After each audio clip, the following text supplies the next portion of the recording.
Hello everyone, আজকে আপনাদের সাথে কিছু টিপস শেয়ার করব।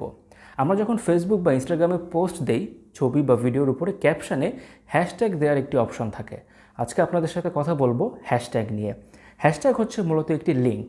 আপনি হ্যাশট্যাগে যে ওয়ার্ডটা লিখছেন সেটাতে ক্লিক করলে ওই হ্যাশট্যাগ যারা ব্যবহার করেছে সেই পোস্টগুলো আপনাকে দেখাবে, বা ওই ধরনের পোস্ট যাদের সামনে যায় আপনার পোস্টটা তাদের কাছেও যাবে।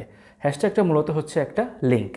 এখন যেটা বলতে চাই যে ফেসবুক এবং ইনস্টাগ্রামের মধ্যে হ্যাশট্যাগটা কোথায় বেশি কাজে দেয় এবং কখন আপনি ব্যবহার করবেন। প্রথমে আসি ফেসবুকের কথায়।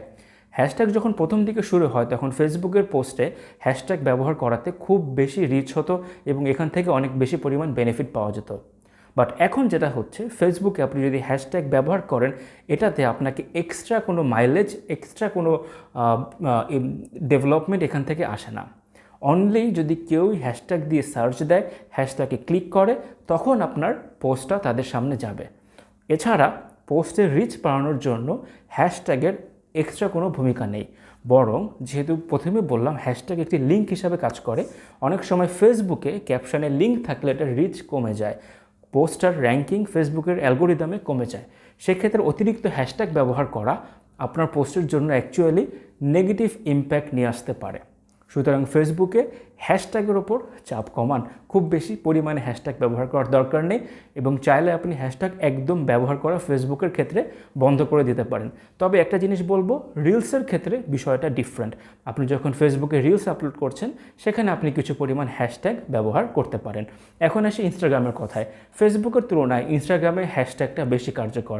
আপনি যখন একদম নতুন ব্র্যান্ড নিউ একটা ইনস্টাগ্রাম প্রোফাইল খুলেছেন, অনেক বেশি পরিমাণে হ্যাশট্যাগ ব্যবহার করবেন, এবং গ্র্যাজুয়ালি যখন আপনি আপনার পোস্টগুলো দেবেন, ইনস্টাগ্রামে কম করে হলো 5 থেকে 7টা হ্যাশট্যাগ মেনটেন করার চেষ্টা করবেন। অতিরঞ্জিত করবেন না, আবার অল্প হ্যাশট্যাগও দেবেন না। হ্যাশট্যাগের মধ্যে ভ্যারিয়েশন আনুন, এক এক সময় মিলিয়ে মিশিয়ে বিভিন্ন ধরনের বাঞ্চ তৈরি করে হ্যাশট্যাগুলো ব্যবহার করুন, এবং ইনস্টাগ্রামে যখন রিলস আপলোড করবেন অবশ্যই রিলসের মধ্যেও হ্যাশট্যাগ ব্যবহার করবেন। আশা করি ভিডিওটা দেখে আপনাদের ভালো লেগেছে, এবং এই ডিজিটাল মার্কেটিং সম্পর্কে আরও জানতে হলে আমাদের কন্টিনিউ ট্রেনিং প্রোগ্রামে অংশগ্রহণ করতে পারেন। সামনে আমাদের একটি ট্রেনিং প্রোগ্রাম আসতে যাচ্ছে, যেখানে আমরা ডিজিটাল মার্কেটিং সম্পর্কে অনেক কিছু নিয়ে কথা বলি। আমাদের সাথে যোগাযোগ করুন।